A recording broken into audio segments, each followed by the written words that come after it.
Assalamualaikum warahmatullahi wabarakatuh. Selamat pagi Sobat Teh dan Kina. Alhamdulillah ya, jumpa lagi dengan kita, dengan kami dari podcast Teh dan Kina. Semoga Sobat Teh dan Kina selalu dalam keadaan yang sehat walafiat, semangat yang beribadah puasa ya, yang menunaikannya. Kami haturkan selamat menunaikan ibadah puasa. Mudah-mudahan ibadah puasa kita penuh berkah dan segala amal yang dilakukan selama bulan suci ini diterima oleh Allah Subhanahu wa taala. Nah, kali ini Sobat Teh dan Kina, topik podcast kali ini tidak jauh kalah menarik dengan podcast-podcast sebelumnya ya.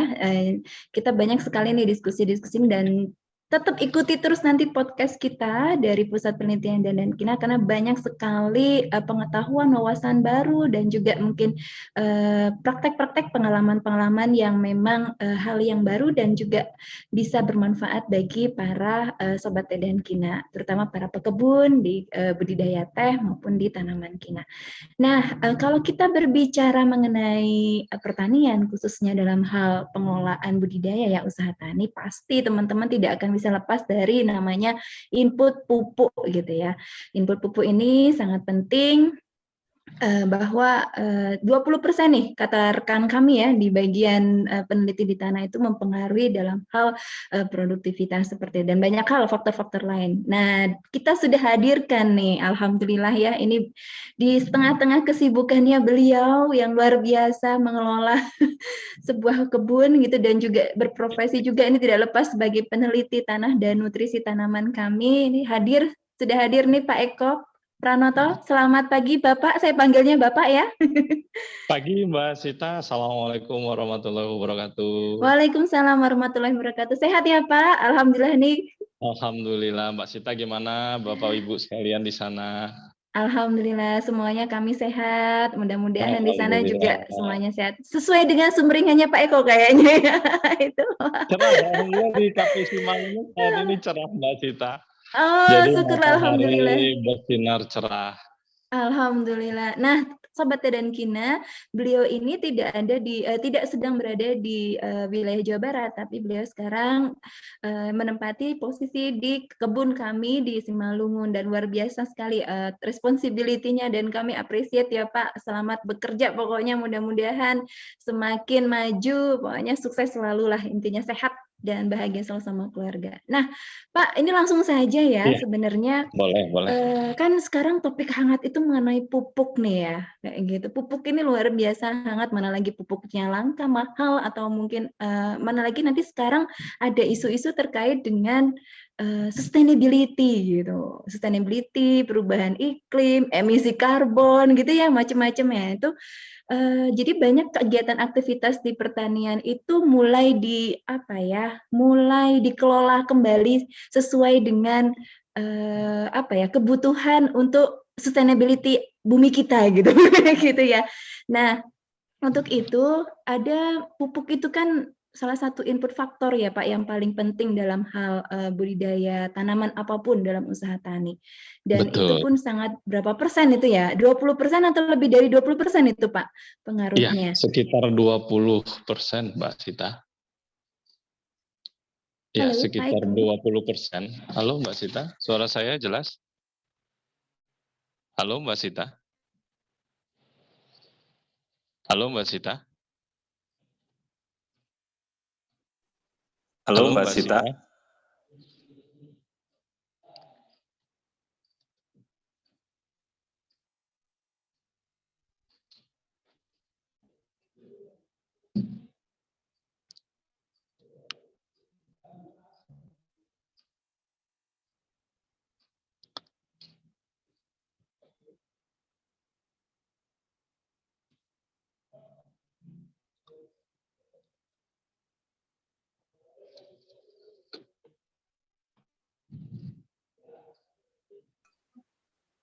Sepertinya terputus Mbak Sita.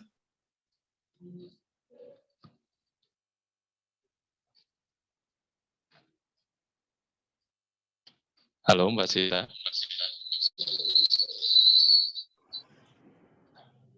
Halo Pak Eko. Halo Mbak Sita. Seperti biasanya ya Allah ya, bismillah ya. Gisi Ini lah, saya nggak pakai apa-apa Mbak Sita. WiFi diri kita sendiri nih. Saya coba pakai Oke, WiFi tethering. pribadi, mudah-mudahan Iya, lebih iya. stabil ya. Bismillah Amin, ya. amin.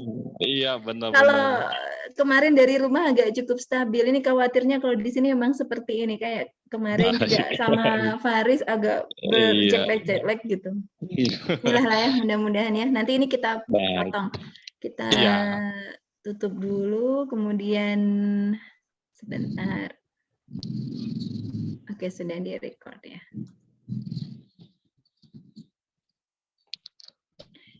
Baik, kita mulai ya Pak. Bismillahirrahmanirrahim ya.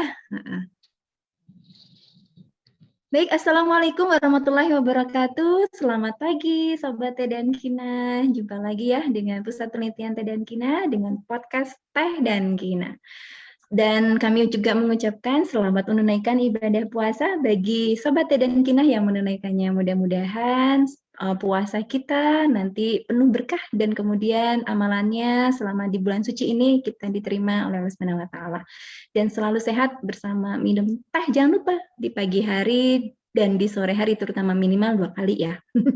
Kemudian pagi hari ini kita nggak akan kalah topik-topik yang menarik lainnya selain yang sebelumnya ya, karena kita telah menghadirkan tenaga ahli dan pakar dan peneliti kami yang luar biasa, yaitu dari Tanah dan Nutrisi Tanaman, yaitu beliau adalah Pak Eko Pranoto. Selamat pagi Pak Eko. Pagi Mbak Sita, Assalamualaikum Assalamualaikum. warahmatullahi Waalaikumsalam wabarakatuh. warahmatullahi wabarakatuh. Sehat Sehat selalu Mbak ya Sita. Pak. Alhamdulillah Alhamdulillah. sehat.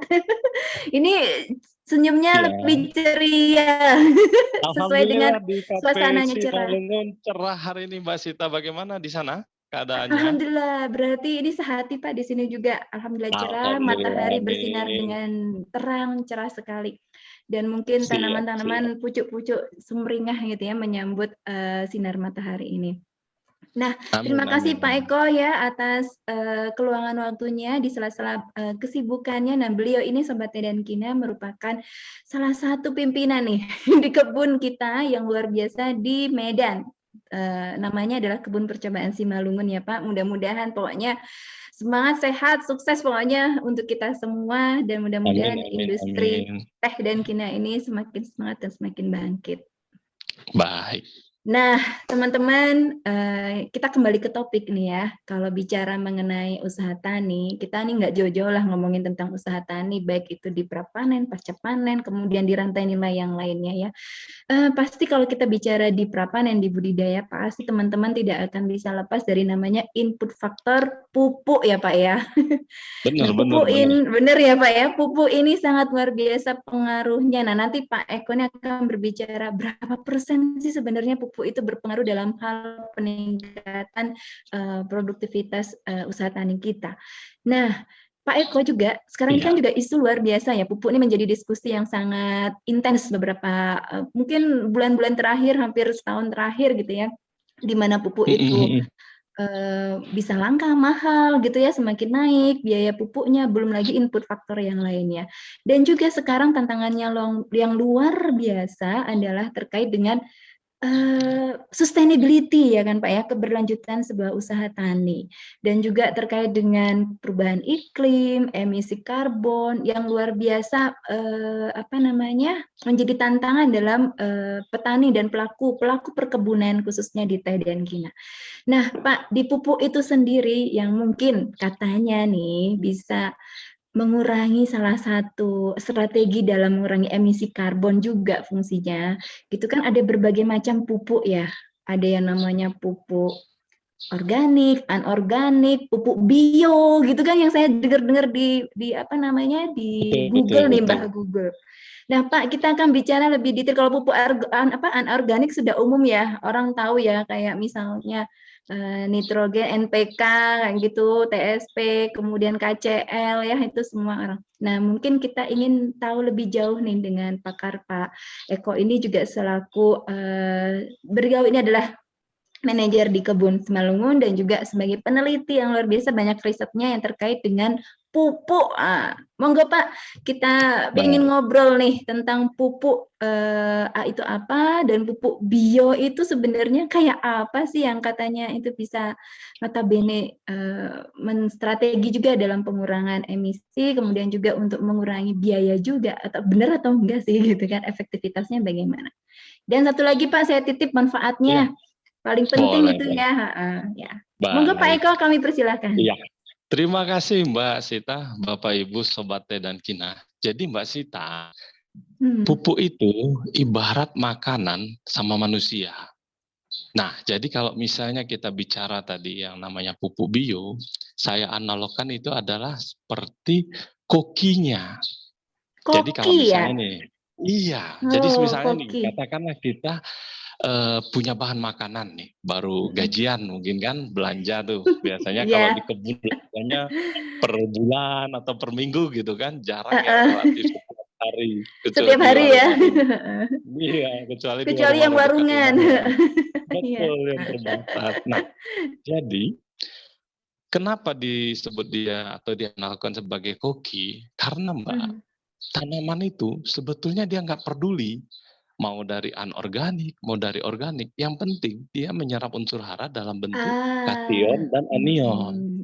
Maka kalau kita asumsikanlah tadi pupuk anorganik, pupuk organik yang kita berikan, nah itu seperti bahan mentah.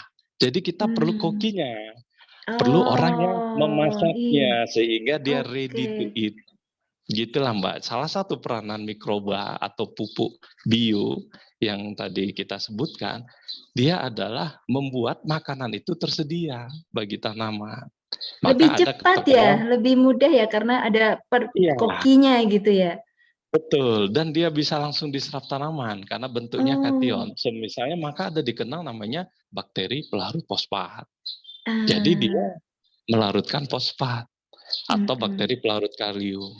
Nah, selain tadi sebagai koki, dia juga sebagai produsen, Mbak. Misalnya ada namanya mikroba yang memfiksasi nitrogen, mengikat nitrogen. Jadi dia langsung memfiksasi dari udara dan menyediakan luar untuk biasa tanaman. Ya. Seperti itu kira-kira, Mbak. Berarti kalau pupuk bio itu sendiri itu sebenarnya ada macam-macamnya ya Pak ya, berarti ya, misalnya mengikat nitrogen, kemudian ada juga yang mengikat tadi itu punya bakteri macam-macam tadi ya, selain dari mengikat nitrogen. Itu apa aja sih Pak? Iya, jadi jenisnya ada beraneka ragam, Mbak. Yang tadi yang seperti saya bilang, Mbak Sita, terputus. Oke, nggak apa-apa, lanjutkan Pak. Jadi kita masih biasa, nggak apa-apa. Nitrogen. Nah, ini yang berhubungan dengan penelitian kami waktu sekolah yang lalu.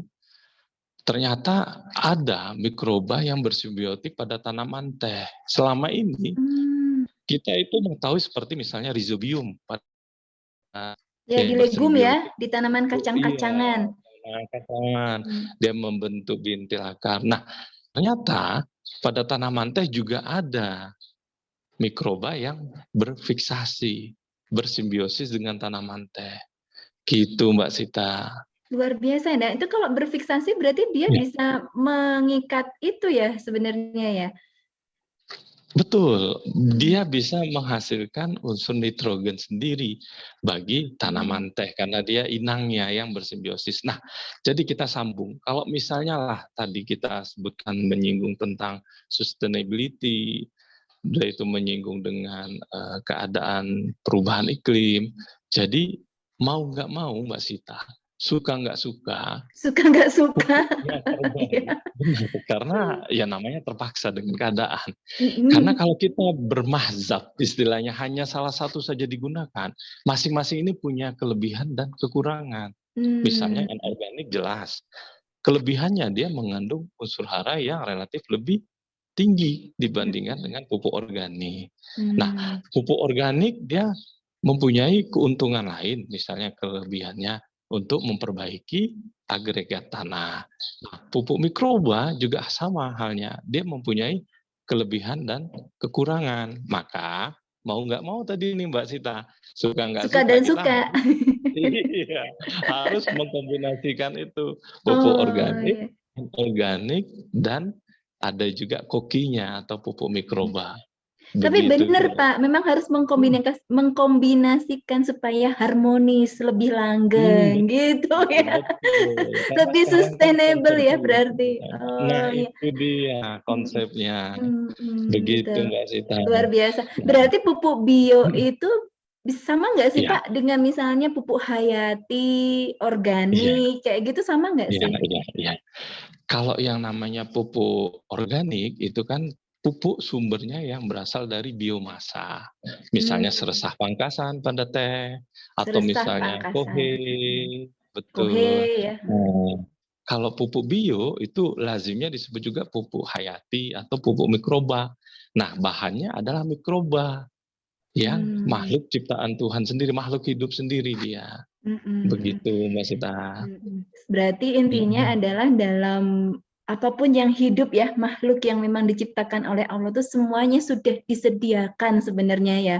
Baik Dan itu semuanya untuk bermanfaat. inputnya, obatnya, Hmm, manfaatnya, ternyata itu ya ada dari benar, diri mereka sendiri sebenarnya di sekitar kita ya Pak ya, yang bisa benar, kita benar, produksi ya untuk apa namanya, benar. meningkatkan produktivitas, kemudian apa Iya, namanya, ketahanan mutu, terhadap benar, OPT mungkin ya, seperti itu. benar, benar, benar. Kemudian produksi yang tinggi dan tahan terhadap mungkin kering tadi, emisi dan sebagainya itu. Wah, ini Iya, terima kasih banyak ini Pak, luar biasa ilmu iya, yang Mbak Sita. di-sharingkan. Jadi ini Sobat Teh dan Kina, Iya, kita tidak hanya mengenal mengenai pupuk anorganik saja, ternyata itu ada pupuk bio yang kata lainnya adalah pupuk hayati ya Pak, dan pupuk betul. organik. Nah itu beda ya Sobat Teh dan Kina, jadi itu harus dibedakan. Nah, tapi dalam pelaksanaannya di lapangan, kombinasi itu hal yang paling saat ini mendukung Ideal, sustainability gitu, benar, supaya benar. keseimbangan di lahan itu akan tercipta lebih langgeng. Terima kasih Iya, banyak ini Pak. Ini luar iya. biasa. Saya juga lihat berbagai macam risetnya, ada biofertilizer, immunizer, kemudian Immunilizer, belum iya, lagi kita bicara bioorganomineral, ya kan ya? Berarti benar, ada benar, asupan benar. lain nih kayaknya mineral ya. Benar, benar, benar, benar, Mbak Sita.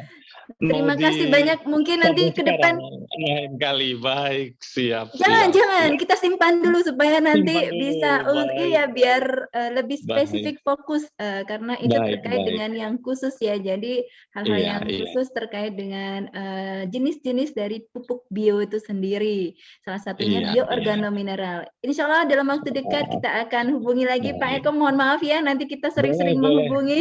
Closing statement, Mbak Sita, mungkin boleh.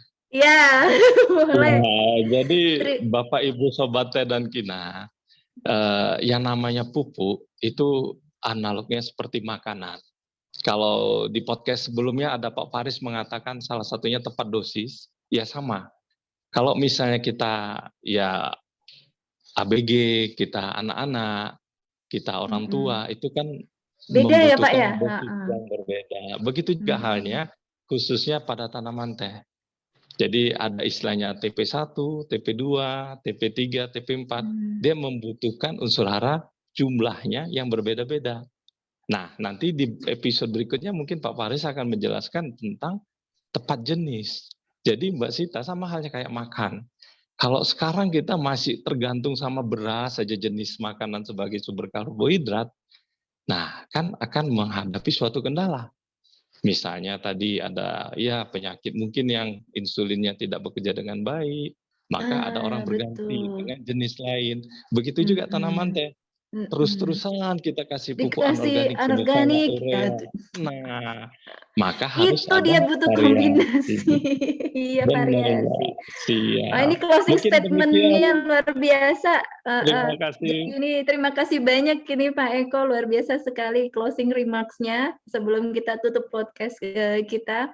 Nanti kita akan ketemu lagi dengan Pak Eko Boleh, boleh, boleh. terkait dengan kesehatan tanah, pemupukan, nutrisi tanaman, terutama nanti Siap, jangan siap. ketinggalan kita akan podcast khusus tentang biom nih, bioorganik benar-benar tadi sudah saya keep dulu ya Pak, biar nanti kita di podcast berikutnya.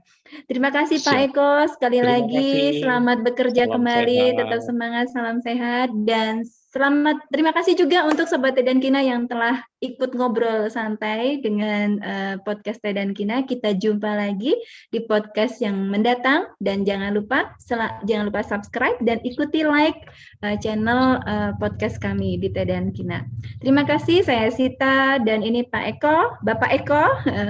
Ini adalah benar-benar luar biasa. Terima kasih Pak Eko atas waktunya. Kita akhiri ya Pak Eko dan Sobat Teh dan Kina dengan wabillahi taufiq wal hidayah. Wassalamualaikum warahmatullahi wabarakatuh. Selamat pagi, selamat warahmatullahi wabarakatuh. Waalaikumsalam. Terima kasih. Saya hentikan dulu ya Pak. Boleh. Oh ya, stop. Iya. Belum di stop ya? Belum stop. Nggak apa-apa. Berarti dia dari sana ya? Dari yang sekretariatnya. Ya, begitu Pak Eko. Saya makasih banyak. Pokoknya jangan sungkan-sungkan untuk sharing ya Pak. Nanti kita ketemu lagi yang di khusus segera, insya Allah dalam waktu dekat. Terima kasih. Selamat pagi. Assalamualaikum. Waalaikumsalam.